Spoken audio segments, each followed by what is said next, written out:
يا حي يا قيوم برحمتك.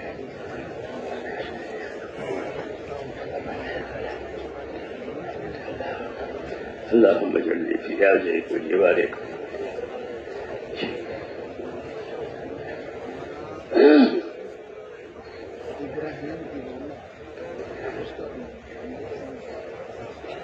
بسم الله الرحمن الرحيم.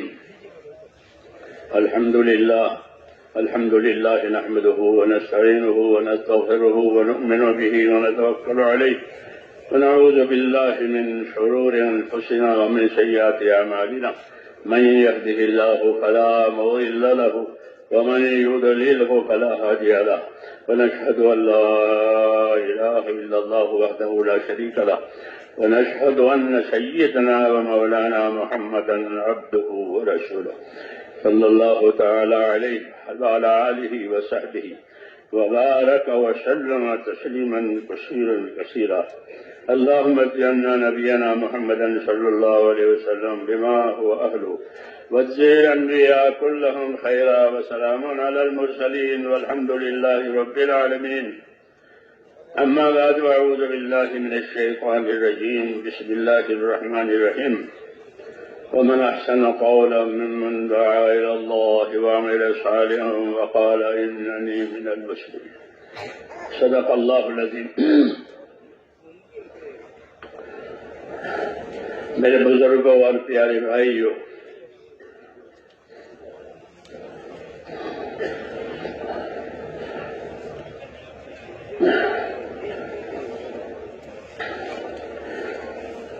اللہ تبارک و تعالیٰ کی طرف سے اپنے بندوں کی طرف بنیادی طور پر دو چیزیں آتی ہیں. ایک اس کی نعمتیں آتی ہیں اور ایک اس کے احکام آتے ہیں. صبح کے احکام، شام کے احکام، رات کے احکام، غریبی کے احکام، مالداری کے احکام، سفر کے احکام، حضر کے احکام. جو حال ہوگا اس حال کا حکم آئے گا کہ بندوں کو اپنی اطاعت اور عبادت کے لیے پیدا کیا ہے. اس لیے ایک رخ ان کی طرف اللہ تعالیٰ کے حکموں کا ہوتا ہے. جو حکم صبح کے ہیں اگر کوئی اسے شام میں پورا کرے تو وہ قابل قبول نہیں ہے، اور جو حکم شام کے ہیں اسے کوئی صبح پورا کرے تو وہ قابل قبول نہیں ہے. ہر وقت کے ساتھ اس کے احکامات ہیں. دوسری چیز جو اللہ کی طرف سے ہماری طرف ہے وہ اس کی نعمتیں ہیں کہ اللہ تعالیٰ نے نعمتوں کو بھی پیدا کیا ہے اور نعمتوں کو استعمال کرنے والے، نعمتوں کی حاجت والے بھی پیدا کیا ہے. تو نعمتیں بھی ہماری طرف ہیں اور حکم بھی ہماری طرف ہے. اور ہم کو تعلیم بھی ہے کہ نعمتوں کی طرف کیسا رخ کرنا ہے اور حکموں کی طرف کیسا رخ کرنا ہے. حضور صلی اللہ علیہ وسلم اپنی مسنون دعاؤں میں یہ دعا مانگا کرتے تھے جو آپ سب بہت سے حضرات کو یاد ہے. ربی اعنی علی ذکرک و شکرک و حسن عبادتک. یہ مشہور دعا ہے جو فرض نمازوں کے بعد مانگی جاتی ہے. اس میں یہی بات ہے، رب اعنی علی ذکرک و شکرک و حسن عبادتک. حضور اپنی دعاؤں میں بھی دائی ہیں، اپنی دعوت میں بھی دائی ہیں. آپ اپنی دعاؤں میں بھی دائی ہیں. جو دعائیں آپ نے ہم کو سکھائی ہے اس میں ہماری حاجت بھی ہے اور ہماری دعوت بھی ہے. تو آپ اپنی دعاؤں میں بھی دائی ہیں اور اپنی دعوت میں بھی دائی ہیں. آپ کو اللہ نے ایسا بنا کر بھیجا ہے. ہاں، بعثت مبلغا وداعیا، فرمایا بعثت مبلغا وداعیا وليس الی من الہدایۃ شیء. اللہ اکبر. وخلق ابلیس مزینا وليس الیہ من الضلالۃ شیء. بنیادی بات بتائی ہے. فرمایا کہ مجھے اللہ نے مبلغ بنا کر بھیجا ہے. بلغ ما انزل الیک، حکم ہے آپ کو کہ جو باتیں آپ پر نازل ہوئی ہے آپ اس کو بندوں تک پہنچائیے اور ان کو سکھائیے کہ اس بات کا یہ درجہ ہے، اس بات کا یہ درجہ ہے، اس بات کا یہ درجہ ہے۔ ہاں تو فرمایا مجھے مبلغ بنا کر بھیجا ہے، مجھے معلم بنا کر بھیجا ہے، داعی بنا کر بھیجا ہے، باقی ہدایت میرے ہاتھ میں نہیں ہے۔ یوں کہا کسی کو ہدایت دینا اور اس کو منزل مقصود تک پہنچا دینا یہ میرے ہاتھ میں نہیں ہے۔ ایسے ہی فرمایا شیطان کو جو مقابل میں ہے، مقابل میں ہے، اللہ تعالیٰ اس کے شر سے ہم سب کی حفاظت فرمائے۔ وہ مقابل میں ہے کہ ابلیس کو طاقت دی ہے مزین کرنے کی، کہ وہ تمام گناہوں کو، نافرمانی کے کاموں کو، دنیا کے سامان کو مزین کر کے پیش کرے گا انسانوں کے سامنے۔ دیکھو یہ کتنا اچھی چیز ہے، یہ کتنا اچھی چیز ہے، یہ کتنا اچھی چیز ہے۔ زینت دینا کسی معصیت کو، کسی گناہ کو، یہ اس کا کام ہے۔ کسی معصیت اور نافرمانی کو مزین بنا کر پیش کرتا ہے۔ انسان بیچارہ کمزور ہے، وہ اس گناہ میں پھنس جاتا ہے، پھر اس کو چھوڑ دیتا ہے کہ تو جانے تیرا اللہ جانے۔ ہاں یہ اس کا کام ہے کہ آدمی کو پھنسا کر چھوڑ دے۔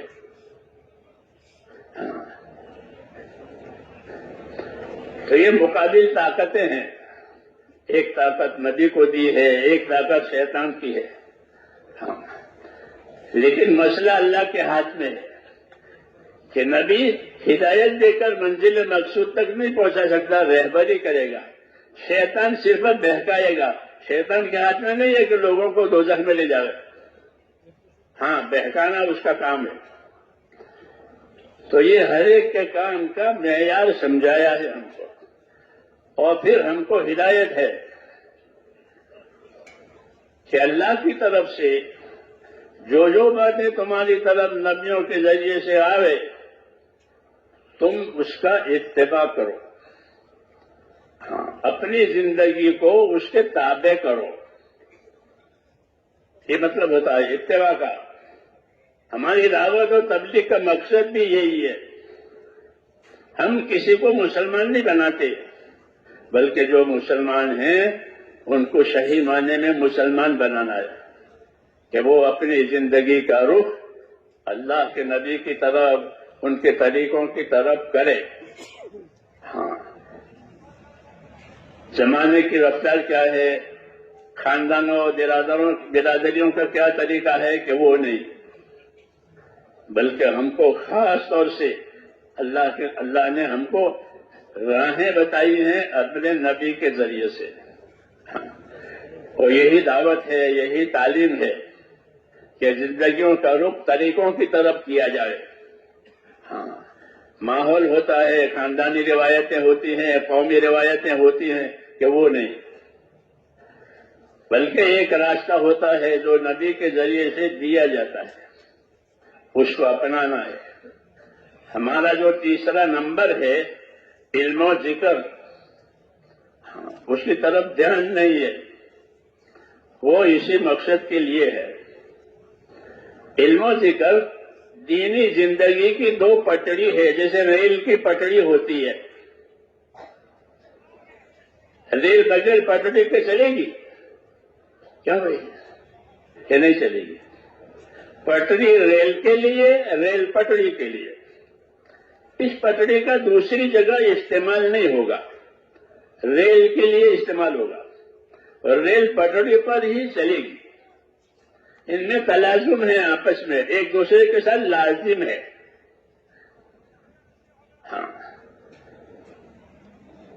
علم و ذکر یہ پٹڑی ہے دو دینی زندگی گزارنے والوں کے لیے اس کے ذمے ہے کہ وہ اپنی زندگی کی ریل کو اس پر چلائے۔ یہ مقصد ہے علم و ذکر کا۔ علم سے کیا مراد ہے اور علم سے کیا دینا چاہتے ہیں؟ تو علم سے دو باتیں دینا چاہتے ہیں بنیادی طور پر۔ ایک بات بنیادی طور پر علم سے یہ دیں گے کہ وہ ہم کو فضائل کا علم دیں گے، بندوں کو۔ نبیوں کا طریقہ ہوتا ہے بندوں کو خدا کی طرف متوجہ کرنے کے لیے ان کے پاس کوئی حکومت، کوئی طاقت، کوئی دبدبہ، کوئی دھوش ان کے پاس نہیں ہوتا۔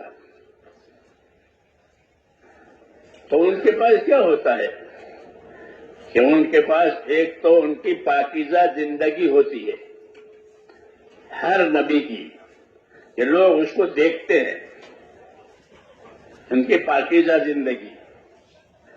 پھر جب ان کا وقت آتا ہے اپنے کام کو ظاہر کرنے کا تو اللہ تعالیٰ کے حکم سے پھر وہ اپنے کام کو ظاہر کرتے ہیں،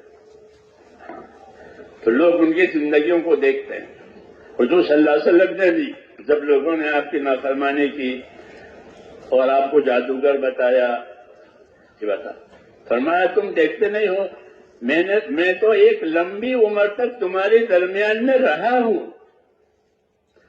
نبوت تو بعد میں ظاہر ہوئی ہے۔ وقت لبثت فیکم عمرا من قبلہ افلا تعقلون، میں نے تو تمہارے اندر ایک عمر گزاری ہے 40 برس کی، پھر بھی تم نہیں سمجھتے ہو کہ اگر اس کو کوئی اور چیز کرنی ہوتی تو اس عرصے میں وہ کرتا۔ تو نبی کی زندگی میرے دوستوں پاکیزہ ہوتی ہے پہلے سے ہی، جی ہاں۔ پھر وہ اپنے مقصد زندگی پر لوگوں کو لاتے ہیں، اور مقصد زندگی پر لانے کے لیے ان کا طریقہ یہ ہوتا ہے کہ وہ بندوں کو بشارتیں سناتے ہیں، کیونکہ آدمی کے اندر اپنے نفع کا حرص ہے، ہر آدمی اپنے نفع کا حریص ہے کہ مجھے نفع ہو جاوے، مجھے کامیابی ہو جاوے، میرا مقصد پورا ہو جاوے، یہ ہر آدمی نے اپنا حرص۔ دوسری صفت اس کے اندر ہوتی ہے انسان کے اندر خوف، کہ میں کسی خطرے سے دوچار نہ ہو جاؤں، ہاں، حال میں بھی مستقبل میں بھی کسی خطرے سے میں دوچار نہ ہو جاؤں، اس کا اس کو خوف ہوتا ہے، ہاں، اور اپنے نفع کی حرص اور امید ہوتی ہے۔ یہ آدمی کی فطرت ہے کہ اپنے نفع کا حرص اور امیدوار اور اپنے خطرے سے ڈرنے والا، یہ اس کا مزاج ہے۔ اللہ تعالیٰ نے اس مزاج کی رعایت کرتے ہوئے ہم کو اپنے راستے پر ڈالا ہے کہ جو جس چیز کا اس کو حرص اور شوق ہے اس کے دینے کے وعدے کیے ہیں، ہاں، دینے کے وعدے کیے ہیں اللہ نے کہ تم کو یہ دیں گے اور یہ دیں گے اور یہ دیں گے۔ قرآن شریف میں دو چیزیں ہیں، ایک شرطیں ہیں اور ایک وعدے ہیں۔ شرطیں ہم پوری کریں گے، وعدہ اللہ پورا کرے گا۔ ایمان والوں کے ساتھ یہ معاملہ ہے کہ کچھ شرطیں لگا رکھی ہے اللہ نے، وہ شرطیں بندے پوری کریں گے، اور وعدہ کہ وعدہ اللہ پورا کرے گا۔ دعوت میں یہ ہوتا ہے، اس میں ایک قسم حکموں کی یہ ہوتی ہے کہ جس میں ہم کو نفع بتایا ہے، فائدہ بتایا، فضیلت بتایا، اور ڈرایا بھی ہے کہ نہیں کرو گے تو یہ ہوگا اور کرو گے تو یہ ملے گا۔ اس کو فضائل کہتے ہیں۔ ہر نبی کی دعوت میں، ان کی تبلیغ میں فضائل کا علم ہوتا ہے کہ وہ بندوں کو اللہ پر یقین اور اللہ کے وعدے پر چلانا چاہتے ہیں، وہ اپنی طرف سے کچھ نہیں کہتے، بلکہ یہ کہتے ہیں کہ اگر تم نے اللہ کی بات مان لی تو اللہ تمہیں یہ دیں گے اور یہ دیں گے اور یہ دیں گے، اور نہیں مانو گے تو پھر یہ ہوگا اور یہ ہوگا اور یہ ہوگا۔ یہ ان کا طریقہ کار ہے۔ اس طریقے سے وہ بندوں کو اللہ کی طرف متوجہ کرتے ہیں۔ اور اللہ کی طرف متوجہ کرنے کے لیے وہ ایک بات اور بھی کرتے ہیں کہ وہ اللہ کی قدرت سمجھاتے ہیں کہ تم اللہ کی قدرت پر غور کرو. تو قدرت سمجھاتے ہیں کہ دیکھتے نہیں ہو اللہ نے اکیلے نے یہ سارا بنایا ہے اور سارا چلا رہا ہے, اس کا کوئی شریک نہیں ہے اور اس کا کوئی مد مقابل بھی نہیں ہے. ہاں, دونوں باتیں نہیں ہیں. اللہ کا کوئی جنس نہیں, ضد بھی نہیں. بری ذات ازت احمد جد و جنس غنی ملک ستا عطے جن و انس. ایک اللہ کا نیک بندہ اللہ کی تعریف میں یہ بات کہہ رہا ہے کہ بری ذات ازت احمد جد و جنس غنی ملک ستا عطے جن و انس, کہ اللہ کی مبارک ذات بری و پاک ہے. کہ کس سے پاک ہے؟ کہ ضد سے اور جنس سے. ضد کہتے ہیں مقابل طاقت کو, جیسے آگ اور پانی, اور جنس کہتے ہیں موافقت طاقت کو, جیسے ایک آنکھ دوسرے آنکھ کے لیے. تو ایسی کوئی طاقت اللہ کے ساتھ نہیں ہے. اللہ اپنی تمام طاقتوں کے ساتھ اکیلا ہے. نہ ضد میں کوئی طاقت ہے, نہ جنس میں کوئی طاقت ہے, بلکہ وہ اپنے تمام طاقتوں کے ساتھ تنے تنہا وہ اکیلا ہے. یہ تعریف کرائی ہے کہ بری ذات ازت رحمت جد و جنس غنی ملک ستا عطے جن و انس. دوسرا کیا کہ اللہ تعالیٰ بادشاہ ہے, ملک ہے, بادشاہ ہے, لیکن اس کی بادشاہت انسانوں اور جناتوں کی اطاعت کی وجہ سے نہیں ہے. جیسے حاکم کی حکومت رعیت کی وجہ سے ہے. رعیت الٹ گئی تو اس کی حکومت الٹ گئی, رعیت الٹ گئی تو حکومت الٹ گئی. کہ حاکم کی حکومت رعایا کی وجہ سے ہے. خدا کی خدائی اور خدائی کا ملک جناتوں اور انسانوں اور فرشتوں کی عبادت کی وجہ سے نہیں ہے. وہ ان سے بری ہے, بلکہ وہ اپنی ذات سے خود واجب الوجود ہے. کسی کی طرف اس کی حاجت نہیں ہے, سب کی حاجتیں اس کی طرف ہے. سب کی حاجتیں اللہ کی طرف ہے, اللہ کی حاجت کسی کی طرف نہیں. اللہ غنی ہے, یہ اللہ کی شان ہے. اعلیٰ اور بالا, کہ نہ اللہ سے کوئی اعلیٰ ہے نہ اللہ سے کوئی بالا ہے. لا الہ الا اللہ وحدہ لا شریک لہ, کہ خدا کی خدائی ہے. تو نبیوں نے سب سے پہلے خدا کی خدائی کی پہچان کرائی ہے. دوسری بات کہ ساری چیزیں وہ اللہ کے تابع ہیں. سارے خزانے اللہ کے ہیں اور اس کے تابع ہیں. ہر قسم کے خزانے ہیں, آفتوں کے بھی اور نعمتوں کے بھی, اور وہ اللہ کے قبضے میں ہے. وَإِن مِّن شَيْءٍ إِلَّا عِندَنَا خَزَائِنُهُ, کوئی چیز ایسی نہیں ہے بلکہ ہر چیز کے خزانے ہمارے پاس ہیں. اور حکمت کے ساتھ ان خزانوں میں سے مخلوق کی طرف نکالتے رہتے ہیں, دیتے رہتے ہیں, حکمت سے دیتے ہیں. جی ہاں, بعض مرتبہ خزانوں میں سب کچھ ہے لیکن دیتے نہیں ہیں, دیتے نہیں ہیں, بند کر کے رکھ دیا. جی ہاں, بند کر دیا. کہ کیوں بند کر دیا؟ کہ اللہ تعالیٰ جب کوئی چیز بند کریں گے تو ظلم کرنے کے لیے بند نہیں کریں گے, تنگ کرنے کے لیے بند نہیں کریں گے, بلکہ حکمت سے بند کریں گے. کوئی حکمت ہے, کوئی حکمت ہے, وہ حکمت اللہ جانتا ہے. اس حکمت کی وجہ سے اس کو بند کیا ہے. پھر اس کا وقت آئے گا, حکمت کا اب تقاضا نہیں ہے تو اپنے فضل سے اس نعمت کو کھول دیں گے. حکمت سے بند کریں گے, فضل سے کھولیں گے. یہ اللہ کا دستور ہے. اس لیے ہمارا ایمان اللہ کی پہچان کرانے کے لیے ہے کہ اللہ کوئی چیز بند کریں گے تو یہ نہیں کہ اس کا کوٹا ختم ہو گیا, اب کہاں سے لاویں, ایسا نہیں, بلکہ حکمت سے بند کیا ہے اور فضل سے کھول دیتے ہیں. خدا گر حکمت میں بندت درے کشایت میں فضلش دگری دی گرے. جو اللہ کو جاننے والے ہیں وہ یہ کہتے ہیں کہ خدا گر حکمت میں بندت درے کشایت میں فضلش درے دی گرے. کہ اگر اللہ تعالیٰ حکمت سے کوئی دروازہ بند کرے گا تو یہ نہیں کہ اس وقت ختم ہو گیا ہے، کہ نہیں، بلکہ حکمت سے بند کیا ہے اور اپنے فضل سے اور زیادہ دینا ہے۔ جیسے ماں کا دودھ بند ہو گیا بچے کے لیے، جی ہاں، تو اب ماں کا دودھ بند ہونے کے بعد وہ بچہ مر جائے گا، کہ نہیں، اب اس کے لیے اس کے فضل سے سب دروازے کھل جائیں گے۔ یہ دستور ہے، اور یہ باتیں اس لیے سمجھائی گئی ہیں تاکہ اللہ کے بندوں کو اللہ کی شان سے واقفیت ہو جائے کہ اللہ کی اپنی شان ہے، اللہ کی اپنی شان ہے، اللہ کی اپنی صفات ہے۔ ان صفات کو جان کر دو باتیں پیدا کرنی ہے۔ ایک، اللہ کی محبت پیدا کرنی ہے، ہاں، کہ ایمان والوں کو، جو ایمان والے ہوتے ہیں وہ اللہ سے محبت کرنے والے ہوتے ہیں، اور جو کفر والے ہوتے ہیں ان کو اللہ سے دشمنی ہوتی ہے، ہاں، تو اللہ سے محبت پیدا کرنی ہے۔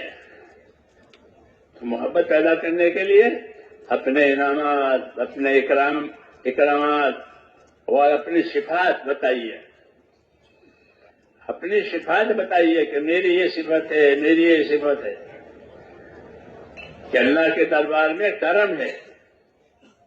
کرم کہتے ہیں بخشش کو، کرم کہتے ہیں بخشش کو۔ جو کریم ہوتا ہے وہ مانگنے والے کو بھی دیتا ہے اور بغیر مانگے بھی دے۔ سخی مانگنے سے دیتا ہے، ایک ہوتا ہے سخی، جب ان کے پاس ہو جائے گا تو وہ کو دے دے گا، سخی آدمی ہے۔ تو ایک سخاوت ہے کہ وہ مانگنے والوں کو کبھی دام ملا۔ یہ بہت سے سخیوں کے قصے ہوتے ہیں دنیا میں، جی ہاں، کہ کوئی سر مانگنے گیا ہے، حاتم طائی بہت سخی تھا، تو کوئی سر مانگنے گیا تو وہ سر دینے کے لیے تیار ہو گیا، کیا وہ سخی ہے؟ تو ایک تو ہوتا ہے سخی کہ وہ اپنے سے دے دے گا، اور اللہ تبارک و تعالیٰ کے لیے، کہ اللہ تبارک و تعالیٰ کے لیے جو صفت ہم کو سنائی ہے کہ اللہ کریم ہے۔ اللہ کون ہے؟ کریم۔ کریم کا مطلب یہ ہوتا ہے کہ اللہ جب کوئی معاملہ کرے گا تو اپنی شان صفات کے حساب سے معاملہ کرے گا، مانگنے والے کی حاجت کے حساب سے نہیں، کہ اس کو اتنے حاجتیں دے دو۔ دنیا میں یہ نظام ہے کہ اتنے حاجت ہے کہ اتنا دے دو، اتنے حاجت ہے اتنا دے دو، کہ ایسا نہیں ہے، بلکہ اللہ تعالیٰ اپنی شان سے دیں گے۔ یبسط الرزق لمن یشاء ویقدر، جس کے لیے چاہیں روزیوں کے دروازے کھول دیں گے، ادھر سے بھی آ رہا ہے، ادھر سے بھی آ رہا ہے، ادھر سے بھی آ رہا ہے، اور جس کے لیے چاہے دروازہ بند کر دیں گے۔ تو ان کو صبح کی فکر ہے کہ صبح بچے روئیں گے، کیا کھلاؤں گا، ابھی تو کھلا دیا۔ ہاں، یہ دونوں سنتیں اللہ تعالیٰ کی ہے، تنگ بھی کرے اور کھول کے بھی دے۔ اس لیے نہیں کہ اس کے پاس نہیں ہے، بلکہ اس کے پاس ہے، لیکن اللہ کی شانیں ظاہر ہوتی ہے۔ ایمان والے کو اللہ تعالیٰ اپنی شانیں بتاتے ہیں تاکہ وہ کسی حال میں اللہ سے نہ کٹے اور اللہ سے نہ بہکے، کہ بہت زیادہ مل گیا تو بہک گیا، نہیں ملا تو نا امید ہو کے کٹ گیا، کیسا نہیں ہے، بلکہ اللہ کی اپنی شان ہے کہ اللہ کو پہچانے۔ یبسط الرزق لمن یشاء ویقدر، جس کو چاہے گا کھل کے روزی دے گا اور جس کو چاہے گا تنگ کر دے گا۔ یہ کیوں؟ کہ حکمت ہے، حکمت کا تقاضا ہے۔ اس لیے ہم کو یہ حکم دیا ہے حضور صلی اللہ علیہ وسلم نے کہ اپنے پروردگار کے ساتھ اچھا گمان رکھو۔ ایمان والوں کو اللہ کی یہ شان صفاتیں سکھائیے، بتائیے، اور یہ حکم دیا ہے کہ اپنے پروردگار کے ساتھ کیا رکھو؟ اچھا گمان رکھو۔ جابر بن عبداللہ یہ کہتے تھے کہ حضور صلی اللہ علیہ وسلم نے اپنی وفات سے 3 دن پہلے مجھ سے یہ فرمایا کہ جابر، تمہاری موت اس حالت میں آوے کہ تمہارا گمان اپنے پروردگار کے ساتھ اچھا ہو۔ میرے پاس سمجھ میں آ رہی ہے؟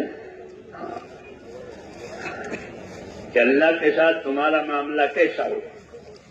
ہم اللہ کے بندے ہیں، وہ ہمارا رب ہے، ہمارا خالق ہے، مالک ہے. جی ہاں، ساری مخلوق بھی اس کی ہے اور سارا حکم بھی اس کے ہیں، کسی کا کچھ نہیں ہے. الا لہ الخلق والامر، یہ کہا کہ یاد رکھو مخلوق بھی اللہ کی اور فیصلہ اور حکم بھی اللہ کا، کسی کا کچھ نہیں ہے. اپنے مخلوق میں جو چاہے فیصلہ کرے، نفع کا نقصان کا، ہاں وہ جانتا ہے. یہ اللہ نے اپنا تعارف کرایا ہے کہ وہاں بڑی وسعت ہے، اور رسول نے یہ بتایا کہ اپنے پروردگار کے ساتھ تمہارا گمان اچھا ہونا چاہیے.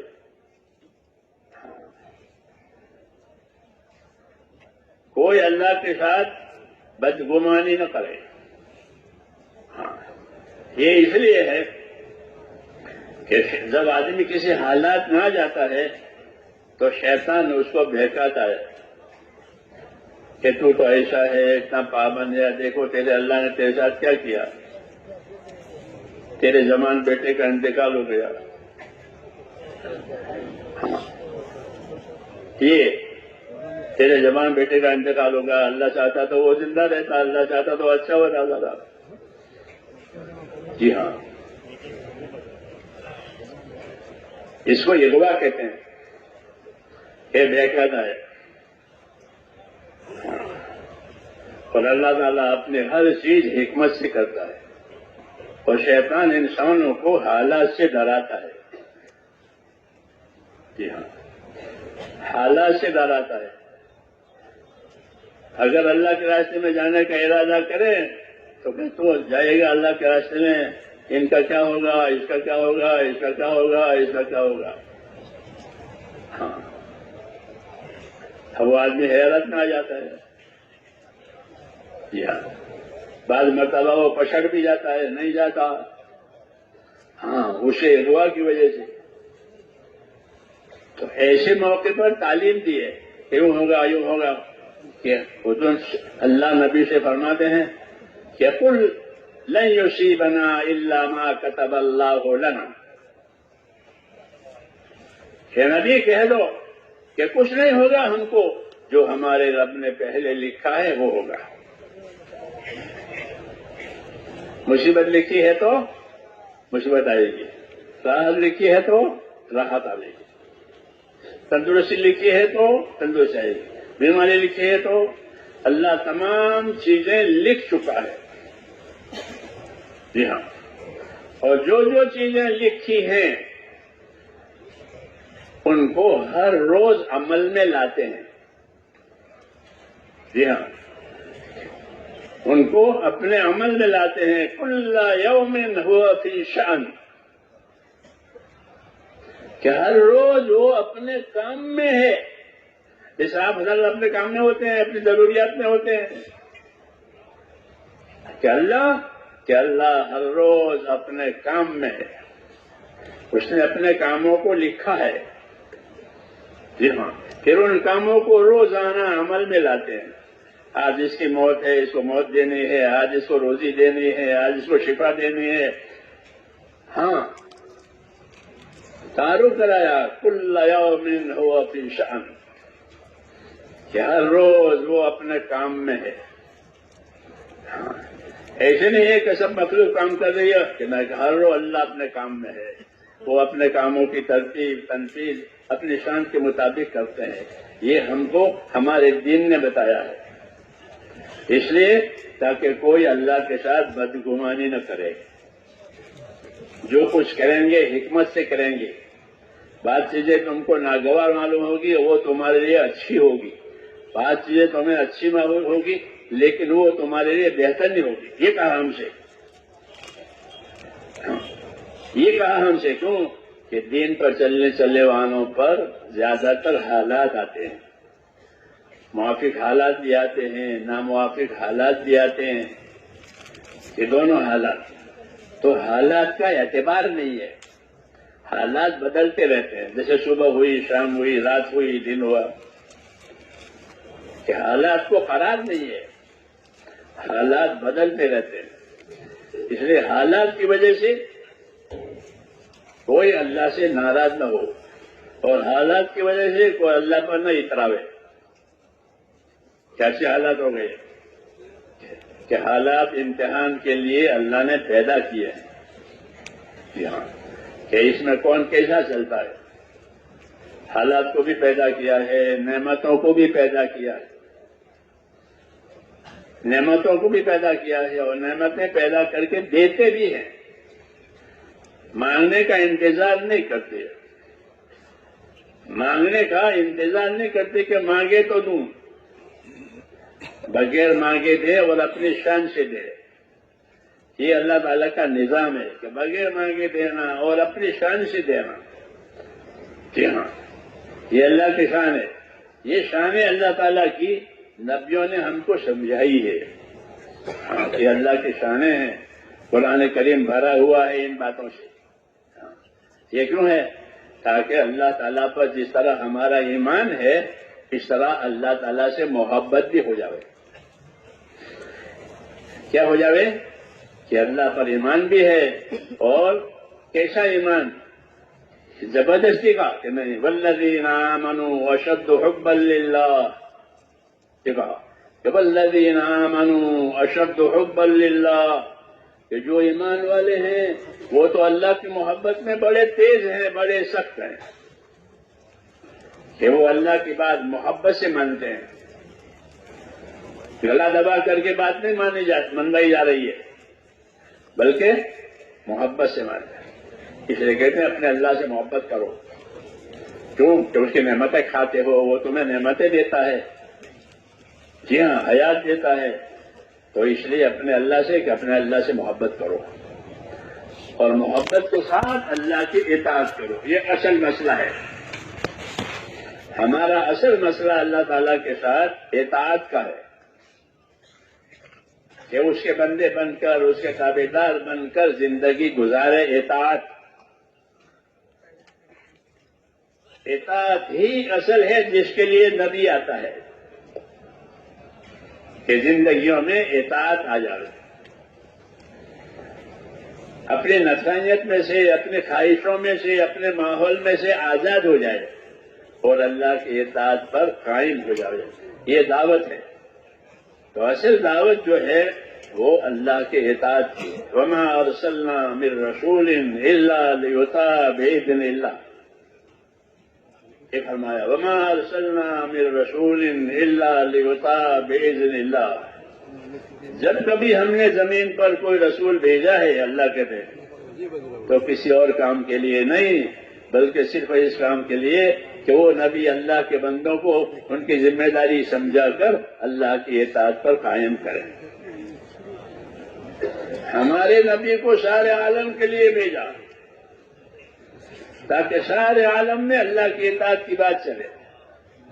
جی ہاں، کافۃ للناس بشیرا و نذیرا آپ کی صفت ہے کہ آپ کو سارے عالم کے لیے بشیر و نذیر بنا کر بھیجا ہے کہ لوگ اطاعت کریں گے تو بشارتیں سنیں گے، اچھے حالات دیکھیں گے. لوگ نافرمانی کریں گے تو ان پر انذار یعنی ڈراونے حالات آئیں گے.